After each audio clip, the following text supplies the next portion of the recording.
Welcome to Money Chats and Mishaps, a podcast by Fambrokers. Hosted by Renae Long, director and founder of Fambrokers. This is part 2 with Leah Renwick. And it's probably a shout out that I give everyone, Berger at the moment from Success and Broker. A massive shout out at this point because that's the stuff he does well with businesses. I think if anybody wanting to have a real crack in becoming a broker or going into business for themselves is really wanting to have a crack at it and you're not good at setting yourself up in business, and take in a bloody business coach. Don't be afraid to do it. You have to. I think business coaches have and you have to invest in yourself. So business coaches, and talking to Alison, talking to other people. Oh, I know a business coach, and referring. I love to refer to other people that I know and trust, and other services do that as well. And that's all about the networking and trusting and that circle. But a lot of people think what they did about mortgage brokers 10 years ago, and they go, oh, do I really need a business coach? Do you think I do? A business coach? Oh, I know what I'm doing with my business. They're going to come in and tell me how to run my business their way. And it's not that. And look, I was that person. Okay, sorry. Not with a business coach, so mine was with a life coach. And Nick Stewart would probably laugh at all of this, hearing me say it now. I actually thought they were a crock of shit.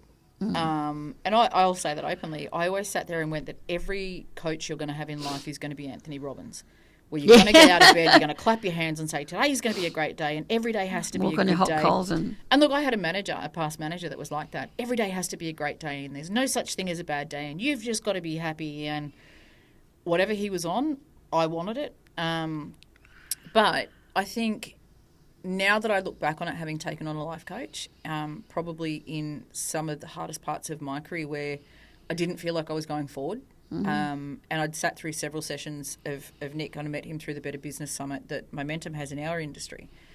And the stuff that he was saying on stage, I went, you know what? He's probably right. And it was that light globe moment of going, this is somebody that resonates with my personality. Yeah. And it's finding that business coach or finding that life coach that resonates with who you are as a person. They're not going to try and They're an added value. They're not trying to say you're doing it wrong. And it's the same as a broker. When you go in, you're not doing your finances wrong, but maybe a restructure could help because you do this and this, but you're not utilising it. With a life coach, you're doing this and this, but maybe this would enhance your life. Business-wise, they do the same thing. But I think more people need to embrace that support and not think it as a personal attack or they're going to take over my business. And I think that's the big thing, that these people are out there that have created a career on running successful businesses before they did it. I do use the example of Rowan. He was an incredibly successful broker before he found a pattern that worked for him. Shout out to Trav Carruthers down here on the Gold Coast. Travis is now going out and showing businesses how he did what he did. He does a lot of the process flows and things like that And learn from the people that have been out there that have done it. That have done it well. Yeah. And that's their jam. Because if it's not your jam, that's going to add value to you. Yeah. And I've learned And it doesn't matter what industry you're in. Well, it's stuff that I'm now sharing with people that, I've learned and taken little bits of stuff that they've trained me on, and I now train people on what they've trained me on. Yeah. A bit of an ironic side to training people on is I've worked with Joshua Heath, who's a stylist from Sydney, who everybody got to meet through the FBAA conferences. Yeah. And I'll admit, pre-meeting Joshua, that not that I dressed poorly. I've always dressed quite well, but I could have dressed better. And he's probably laughing if he's hearing this as well. But, working with Josh when I did and understanding what Joshua was doing with you can dress incredibly well on a limited budget, and understanding that, if the client sees you in and I shouldn't say this with sneakers and shorts on today, but the client sees you in your daggy trackies turning up for an interview. This is a podcast. I've seen people drink beer in podcasts. We're not going to do that today. No, it's a bit of, look, it's lunchtime somewhere in the world, but coffee's about the hardest substance I've got. You always look lovely. Thank you. You always come in well presented. My mother raised me well. No, Joshua managed to raise me well as well. But, learning that as a broker, learning that it's not okay to turn up in tracksuit pants and sneakers. As a BDM, I met with several brokers. Some came in pluggers, your thongs, and stubby shorts and singlet tops. And jandals. My Kiwi friends would say they're your jandals, not your thongs. Yep. It's like, you know what a thong is? It's a thong. It's on the feet. It's not anything else. But it's like, Yeah. And I'd think, oh, okay, well, If I was and a that's who they client, are. would I be comfortable with if it? I was a But client, yeah. But you that's know their what? brand. That's their brand, and that's who they are. And we can't change that. Yeah. It's the same. We're not as saying, I was- stubbies in a singlet shirt, though. I think that's taking it a bit far. too far, but- dress shorts, nice shirt, thongs, I don't have a problem with that. No. Oh, Birkenstocks and Crocs. So I have a problem with Crocs. I Big don't problem with love. Crocs. I don't love Birkenstocks. I'm don't sorry. like I don't like Crocs. Everybody that's going to say to me, "I love those shoes. They're so comfortable." And Kmart's got the cheap ones, which I get told. have Birkenstocks. So be Okay, careful here. so I know. So I'm treading it. My daughters are quite trendy, and they're beautiful and they're wonderful, and I love them to bits. And I'm biased, but anyway. But when they turn up in their Birkenstocks and all their kids have Crocs on, I'm like, oh, did you? Did you really? You get a family of Crocs. And I love them to bits, and they always look fabulous. And I'm like, I'm taking pictures from the knees up, right? And I'm glad that Crocs are comfortable. I'm glad that nurses are wearing closed-in Crocs that they've made now for chefs, and I'm glad people think, but Crocs. At the end of the day, they're still going to be Crocs. My other half thinks these are the duck's nuts. No. But it's a no. It's a no from me. It's a no from me. Yeah, it's a but no from there are, and you'll meet clients, and we've talked everything about, going back around to this. So, what do you think if somebody rocks up and they ask you? So, I went into an establishment once, which won't be named, but hopefully it was a reputable it establishment. may not have been to see a client, and she was great. But when I walked out, I felt judged because I walked out the front door and I'm like, oh, I'm not a client. Oh, and I don't work there. But then I thought, you know what? Even if I did, who cares? It's a job. You know? It's a paying job. As long as she was paying her taxes, it's good. Yep. But like your Birkenstocks, your Crocs, your singlets, your shorts, depends. If you're having a beach party in the afternoon, togs are okay with a sarong and a towel and your hat. But I don't know. I'd probably be uncomfortable with him, Guy walking in a pair of Speedos. I'll just smuggle this to him. Yeah. It's never going to... Look, I'm hoping it's never going to happen. But I think, all these things I've learned, again, from coaches. And they're coaches that have brought into my life. I believe. So what do you think coaches bring to somebody? I think they I don't want to say reinvented, they reinvigorated my personality. Yeah. And you've got a damn good personality. A very loud personality for those that know me. And yeah, but you can talk about a variety of topics. We can talk about neuroscience, life skills. We can talk about absolutely anything. And that's what I love, the banter. You can say, if I can say, okay, let's talk about this, you will know something about that and we'll share the knowledge and banter backwards and forwards. And having those conversations, no matter who it's with, this is life. And I'm probably the last person that would get offended by, I don't want to say anything, but a lot of things. Yeah. And some people do. I was on the debating team at school for a reason. Yeah. And those that know me know that, I love a great debate about things. Yeah. I'm never right, I'm never wrong, I'm never in between. I'm just giving. You. It is my life experience that I can have that open discussion with people. But I've put myself out there to learn a lot of things. Yeah. Have you learnt them, do you think? Shit, no. I like to think that, even when I travel, we do some funny stuff. And those that have seen it on social media, it's Leah's useless bits of information. And I can thank Andrew Lim for my Singapore collection of useless bits of information, because I went on a mission in Singapore, and that was probably my biggest country that we came out with it, that I learned all the useless facts that actually, for some people, would be useful. Tell us one. We'll go with the merl line, because that's the biggest known thing in Singapore. So the fish line, for better words. Yep. So the fish line has no significance. So most people actually think it's a god, but it has no significance over there. It was created by a fisherman. Wow. It's kind of funny when you go to Singapore, because the merl line's everywhere.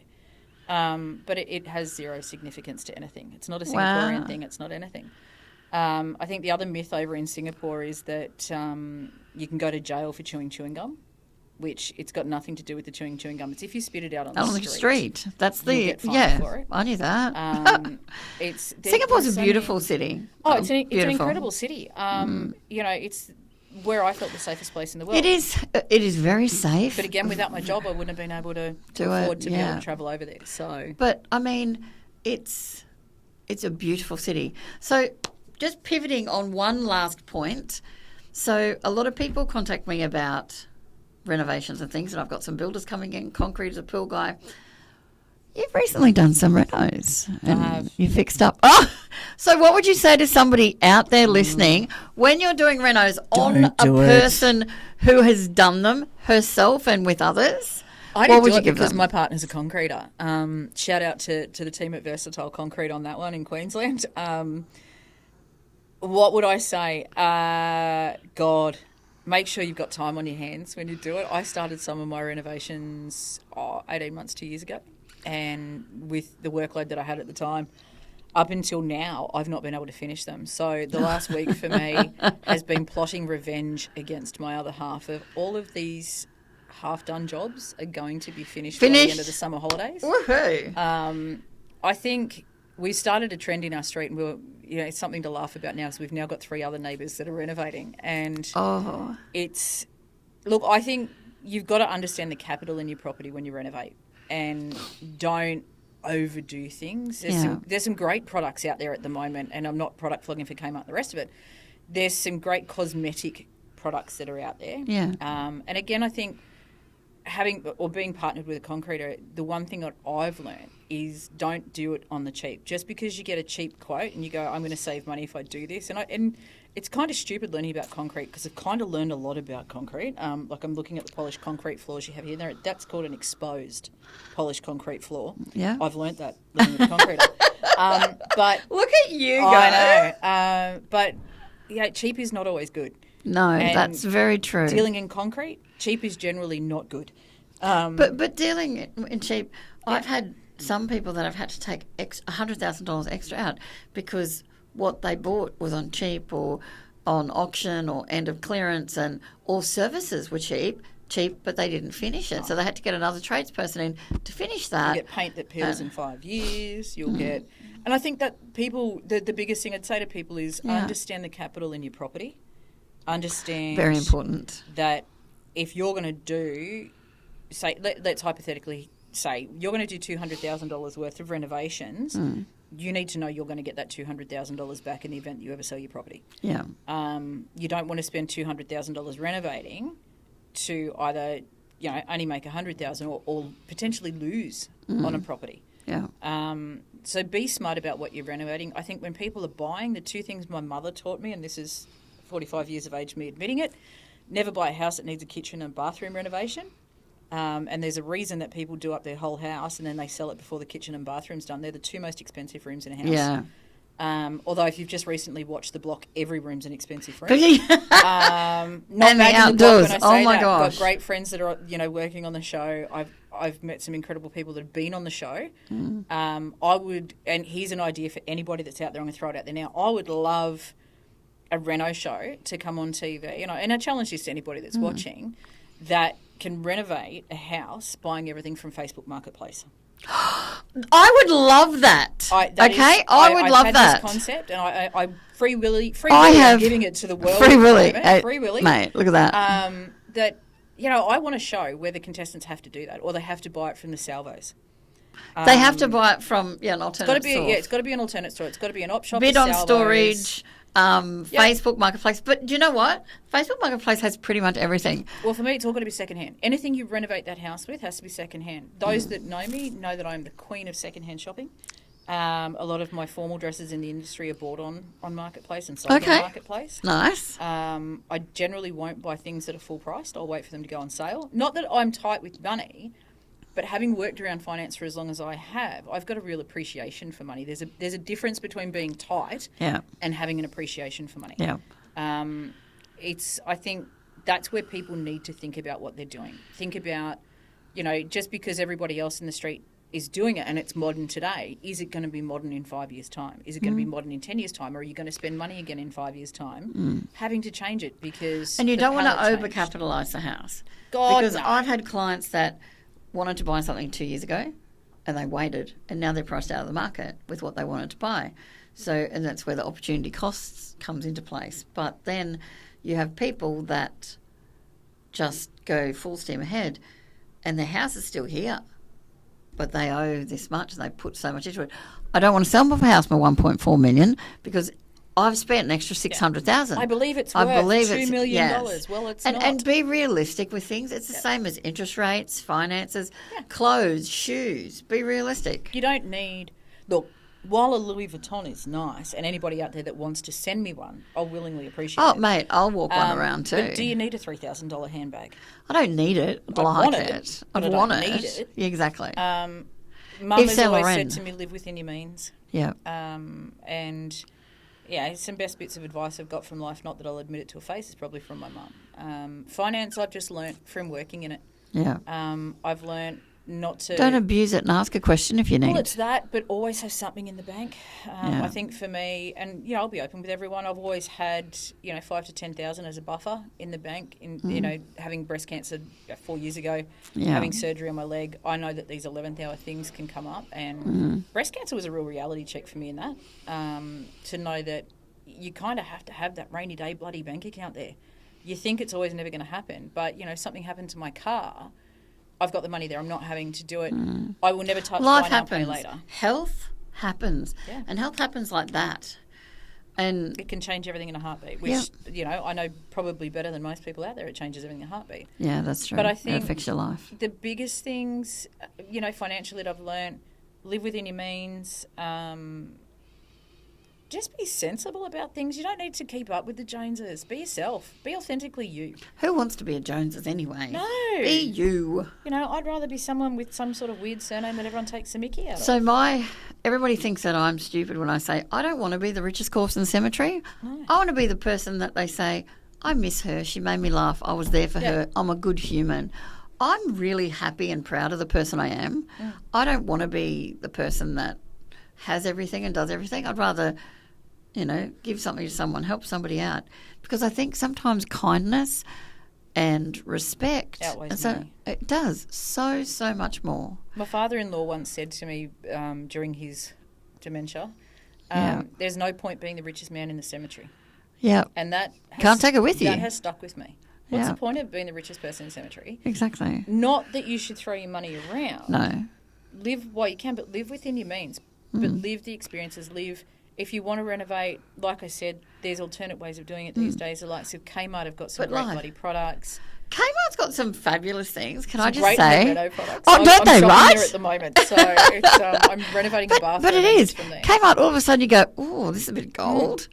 And, so I've always got a pair of ballet flats in the car, just in case. It's Kmart a rainy day or ones? whatever. Kmart If ones. we went out to my car now, they're in my car. Mate, they're always in the side pocket, just in case. If you're wearing heels or flip-flops or open-toed and it's been raining, or I'll you need slip the them emergency change when you're out somewhere. Yeah, exactly. Because something big. Those yep. that know me are laughing at that because I have that problem. But I think, look, the other bit of advice I can give people. Here's a funny one for you. If you're going to sell a house, furnish it. I'm learning, and I've spoken to so many buyers agents now, the likes of Kitty Parker and everybody down in Sydney. Beth Camino is close with me as well. Never sell a house empty. People like to come in and they'll take your view of how you furnished it and what you've done with it. And they want to change it to them. But people want to see what it looks like with furniture in it. And I know a lot of people kind of go, well, what do we do there? And there's staging companies you can use. Leave your furniture. And this, we said, go to the salvos. Sell it on Marketplace after it. Give it back to the salvos. Do whatever you need to do there. Don't make it look like a dog's breakfast. Keep it minimalistic, but dress the house before you sell it. They're talking to Ultra Living Homes. Their styling, they said, when you walk into it, so they bring their 2 kids along and they'll plan some things out and they'll do castle drawings with chalk on the floor and say this is where it's going to go and this is where it's going to go before everything's laid, and they clean it off in the display homes and that. And visualising that when you walk in to buying a house, it's very different than going in. In the past, I've walked into houses for sale, whether you're going to buy it or whatever, and you think to yourself, I wonder if my lounge would fit, because you don't have anything to view it on. It's like, my lounge is as big as that. And you don't want to move into a 2.8 by 2.7 and you've got a king-size bed. Yeah, 100%. Okay, let's be realistic. To the mums and dads out there, I say this, bake. A real estate agent taught me that some few years ago. It shows my age. But the smell of baking makes people feel that it's homely. Mate, you come around to my place all the time. All I over didn't it. say that I was the baker, though. I love cooking. There's little tips that I think people probably laugh at when they see it out there in media as well. But there's a reality to all of that. Oh. Leah, thank you so much. It's been wonderful. The last thing I'll ask you, it's joke time. Do you have a joke you want to share with us? It can be bad, but dad joke, nan joke, I actually don't know mum. any jokes at the moment. What? I know. Nothing good that I've actually seen. Nothing good that I've heard. Funny story that you've experienced lately, maybe? A little tidbit? Yeah, I've done some weird stuff lately. Tidbits of funniness from my life. What about a funny story from when you're renovating? Because I know you've had them, and from your stylist. There's probably none that I can say on here. Although people, especially if they're visual people, would probably take a couple of things too far. I've learnt to remember that you need to remind yourself when you don't have blinds in your house. Oh, dear. And your bathroom faces a lounge room window. Yeah, I've learnt that if your neighbour's house is in line with yours, they can see a lot of things, and I learnt that the hard way. Oh, wow. Okay. But, that was me experiencing. I'd been used to being in pretty much a penthouse unit. Not that it was a penthouse itself, but I was on the top floor of a block of units. So I've gone from nobody being able to see into my apartment and having that freedom and luxury to being in a house where all houses in my street are in a row and windows look into windows. And my first few months of living there, just had forgotten, and we had sheer curtains, and we probably still have those sheer curtains, but we now have blinds in front of it. But, the blinds are bought after, I'm assuming. I walked in the lounge room to realise that the neighbours could see straight into the You waved and lounge walked room. back. Wow. That's been a great moment of getting to know your neighbours. Did you get invited around for a barbecue afterwards? No, but the boys suddenly, became a lot closer with us as neighbours after that. They've since moved out, so I figure since I've put the blinds in, they were terrified, but not really. Both of them got jobs in the mines. Nice. I think, the funny bits of my life are just some of the stupid stuff I can come out with at times. I can be really blonde. No offence to the other blondes that are out there. We are actually intelligent people. My eldest daughter's a blonde. But sometimes there's some things that, the penny drops about 4 hours after it should have. So it's it's an aha moment. There's a lot of them. There's a lot of stuff that I can say that I look back on and go, did that really come out of my mouth? So yes, I am renowned for some very. But if you can't reflect things. and laugh at yourself, I always do. I always manage to laugh at myself. I think life. I've learned, like we said before, through breast cancer, I've learned that life, it's too short to be serious. And you know what? Never regret anything. God, no. If I'm off an opportunity, I'm trying to make an opportunity for myself or somebody else, or somebody gives me that opportunity. That's why if there are those Louis Vuitton bags, we are more than happy to put in our podcast. Take a chance. I think best bit of advice I could come out with in the whole funny story thing, take a chance, and you know what? Back yourself. Yeah. No one else is going to. And you know what? If it doesn't work, it doesn't work. Right. But if it does, you've taken that chance. You did it. Yep. And you could be in, 5 You don't want to regret time, it. Yeah. You could be that $1 million broker. It's like when my middle daughter, on her 5th birthday, and it was McDonald's, and my 2 girls are born on the same day, 2 years apart. Hopefully I wasn't the clown at that children's party because I did that early in life. No, it wasn't. So this little boy knelt down and he said, it's my last chance, because they were going to a different school after preschool. So he knelt down and sung Joe Cocker's song, You Are So Beautiful to Me. Oh, my God. To her. And she's cried. And I'm like, oh, my God, that's so cute. The mum's with me. Oh, my God, that's gorgeous. The older brother went, dead. Well, she's mine. I'm not singing to her. And it's like, but everybody, we filmed it. It was the most gorgeous moment. And he gets up and he goes, my life is good. He's a 5-year-old little. It was beautiful. It was absolutely gold. I think your mothers have those moments. Mine's still got my first love letter, for better words. Oh. And still says goodbye. And both of us are still really good friends with each other. Some 45 years later, we did. We went from kindergarten to year 7 together, and then I left, and then we've stayed friends up until our 40s now. Yeah. He wrote a love letter to me. I think we're in year 3 at the time, and it was the old school days of will you go out with me, tick box yes or no. Oh, And that is gold. Yep, my mother, and he drew a picture of him and a picture of me. And, yep, my mum still got that. So. Oh, that's beautiful. I go through the boxes of my kids. I'm literally bawling miles out. Oh, my God, I remember that. Yeah, see, mum's not that emotional. I am. She's just that mother that goes, I got your love letter. Yeah, and you think to yourself, they're the moments that you cherish, and don't not say hi to that person. Don't not smile at that person. You feel good about yourself for who you are and what you do. You need to be you. People say you need to be your authentic self, but really embrace that, because the people that love you are going to love you. And you know what? I think that's the thing. I've never been afraid of being authentically me. Yes. I love that about you. Well, it's love me, like me, hate me, put up with me, tolerate me, don't even want to be in the same space as me. I don't care. Because at the end of the day, I am who I am, and I'm not going to change because someone says they don't like how loud I am, or because someone says I'm abrasive, or, the best ones I hear is I'm aggressively assertive, and there's probably a lot of people out there laughing at me saying that. But I embrace that. I know I'm aggressively assertive. I've grown up in a male-dominated industry. Yeah. I started in this industry when it was 95.5.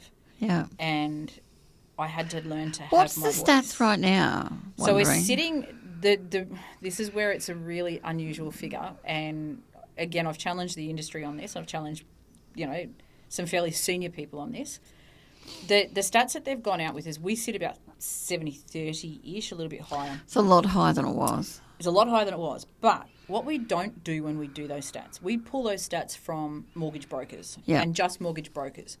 What we forget is there are a lot of women that are support staff, that are admin, that are doing the flexibility, that are part-time. We pull it from full-time figures. Mm-hmm. We don't pull part-time casual support staff and all of that. Okay, now, and sometimes the lifestyle brokers. If you equate it in, I would think if we factored the totality of the industry in, of how many females and males are in there, we'd probably be a 60-40 industry in its reality of the situation. And that's a huge growth. I think it's massive. And I think we've got to stop forgetting